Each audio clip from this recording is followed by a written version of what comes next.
Така се прави. Спирате веднага.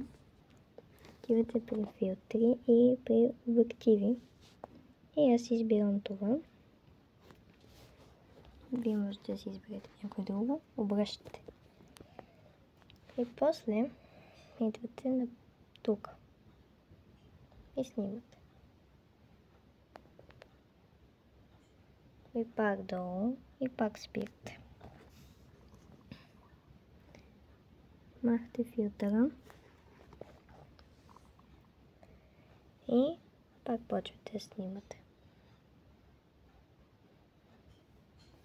И пак. Тук можете и да не. И така се получи.